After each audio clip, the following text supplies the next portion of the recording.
আসসালামু আলাইকুম। আশা করি আল্লাহর রহমতে সবাই ভালো আছেন। আজকে আপনাদের সাথে শেয়ার করব চুলায় সহজে আমরা কিভাবে গ্রিল তৈরি করব। আমি এখানে ব্রয়লার মুরগির 3 পিস বুকের মাংস নিয়েছি। মাংসগুলো আমি এঁকে নিব ছুরি দিয়ে। বাসায় থাকা উপকরণ দিয়ে আমরা সহজে গ্রিল তৈরি করতে পারি। আর আমরা নিজেরা বাসায় যা তৈরি করব তাই স্বাস্থ্যকর। বাইরে থেকে কিনে আমরা খাবো, ওটা মনসন্দেহ থেকে যায় যে কিভাবে তৈরি করে, কিভাবে কি করে। মুরগির মাংসের পিসটা একটু বড় বেশি, এই জন্য আমি 2 পিস করে নিয়েছি।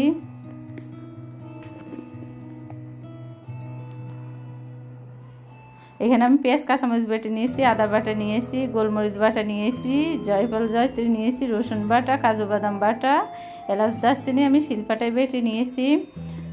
এই মশলা বাদাম বাটা, জয়ফল জয়ত্রী বাটা আর হচ্ছে এলাচ দারচিনি বাটা, এগুলো দিলে খুব সুন্দর ঘ্রাণ আসবে। নিয়েছি স্বাদ মতো লবণ, লাল মরিচ গুঁড়া, জিরে গুঁড়া, ধনিয়া।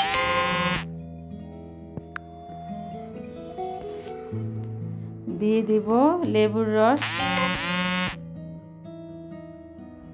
লেবুর রস আমি আরও দিয়েছি, কোনোভাবে ক্যামেরা বন্দি হয় নাই, যেহেতু আমি এখানে টক দই দিব না, এই জন্য লেবুর রস আরও দিতে হবে। দিয়েছি টমেটো সস,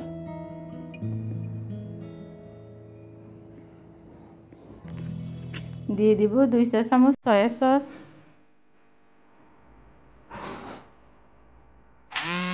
মশলাগুলোকে আমি ভালো করে মাখিয়ে নিব।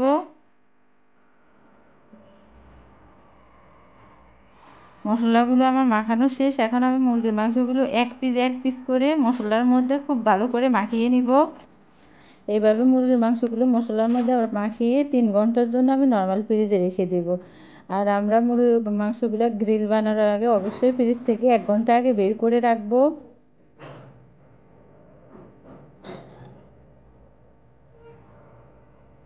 জালটা একটু বেশি হলে গ্রিল খেতে ভালো লাগে। আমি চুলে একটা প্যান বসিয়ে সরিষার তেল দিয়েছি। সরিষার তেল গরম হলে মুরগির মাংসগুলো দিয়েছি। এখন আমি ঢাকনা দিয়ে ঢেকে দিব।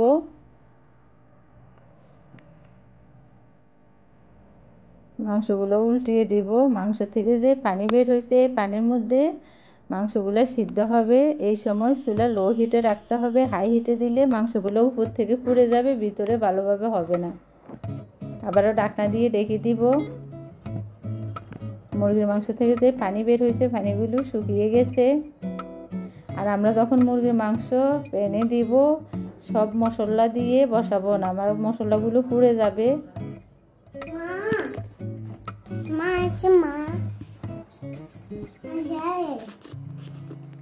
আবারও নেড়ে ছেড়ে ঢাকনা দিয়ে রেখে দিব।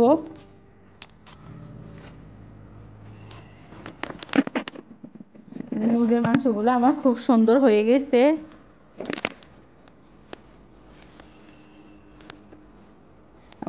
তুলে রাখবো। এখন আমি একটু তেল দিয়ে দিব। যে মশলাগুলো বাকি আছে আমি ওই মশলাগুলো দিয়ে দিব। মশলাগুলো তেলের মধ্যে ভালো করে কষাবো।